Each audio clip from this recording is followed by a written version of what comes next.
This is Robert. Robert is a bookkeeper and knows a lot about numbers. Robert is also a passionate lotto player. And as of last Saturday, he is more than just pleased about winning the jackpot. Robert figures, from now on I'm going to live off the interest from my new fortune and my money is working for me.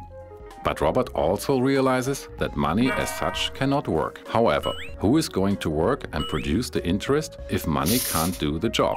So, to get the desired interest, Robert deposits his money at the bank. To generate the interest, the bank must lend Robert's money to private individuals, companies or the state. This is done by way of credits. Credits and debts, therefore, must develop at uniform rates. For the borrowed amount, every borrower pays interest to the bank. Interest for credits are handled as transitory items, and proceeds, with bank fees taken off, are interest on the investor's deposits. Robert quickly realizes that in essence all interest income is paid by private individuals. The state raises its money via taxes, and companies add payable interest to their prices. Whenever Robert buys something, the price includes the accumulated interest from the whole production chain. On the average, the sum of all interests in the production chain amounts to more than 30% of its end price. In other words, we all pay interest. Owing to the unbalanced distribution of income and wealth, some 10% of the people receive 2/3 of the interest volume. As a result, 90% of the people are the losers in this system. Thus, we observe a continuous redistribution from many to a few. What Robert does not know at this time is that for decades, the really big credit balances, and as such also the accumulated debts, have grown at increasing rates, and that the resulting effect on the continuous redistribution is ever more prominent. Could this possibly explain the steadily expanding divide between the rich and the poor? He thinks of the gross national product, for example the totally achieved products by all of us, as a cake. One portion is taken off as interest for the asset holders. The rest is allocated for the working public. As the asset grows at a steady rate, the asset holders will receive an ever-increasing portion of the cake. To prevent the working people of getting less and less, the cake with the gross national product must increase. Thus, our economy is subject to a pressure for growth. Owners of large asset volumes reinvest their interest. This compound interest effect supports exponential growth over both assets and interest. Therefore, our economy must also achieve exponential growth. For Robert, it becomes clear that the economy must grow at an ever-increasing rate.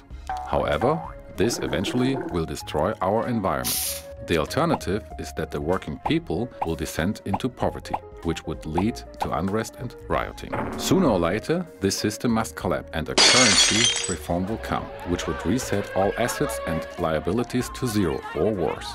Robert thinks, if this will be the consequence of our current system, then let us do away with interest. Yet, what would this lead to? Money and goods are interrelated. When Robert doesn't get any interest, he will want to keep his lottery money shortly available, either on a current account at the bank or in his own safe. This way, however, the money will not be available for lending or for exchange against goods. Suppliers must reduce their prices. This is called deflation. Robert likes this idea and he keeps saving his money. He expects and hopes for further prices drops. Yet the economy will slow down and stagnate, as producers will not purchase material because the sales prices for their products will not even cover the costs of the raw material. In such cases, the central banks, for example national issuing and reserve banks, will place additional money in circulation for the market. Robert quickly reacts to the rising prices and starts to buy.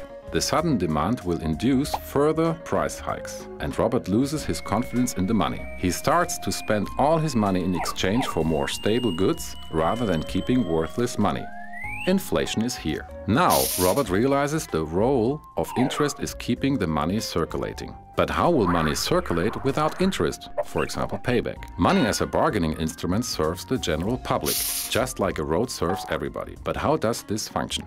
If somebody blocks a road, users will have to pay a toll. As for money, users pay a reward, for example interest. This ensures that the money is not blocked as a bargaining instrument for others to use. What if there would be a fee or toll for the use of money? A boarding fee would be an incentive for everybody to pass his or her money to others, just like no one would block a road any longer than absolutely necessary. If this type of fee would gradually diminish the cash value, Robert would be inclined to deposit it again on a long-term basis. The bank in turn would be forced to lend this money to others, as it would have to pay the boarding fee itself.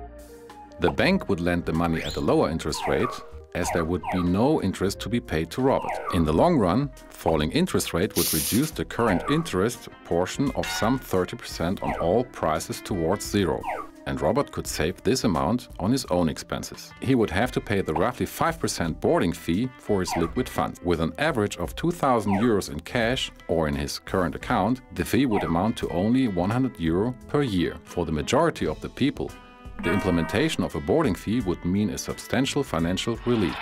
The use of a boarding fee would terminate the continuous redistribution from poor to rich, as it happens under the present interest system. With the market saturated, long-term interest rates will stabilize near to 0%, without creating standstills in the monetary circuit and, as such, without the fear of deflation. There would be no pressure for continuous economic growth, and government debts would diminish and stop altogether. The individual, rather than the money, would be at the focal point of the system, and growth would be on the account of actual needs by the people. This could be the start of an appropriate and fair economic order.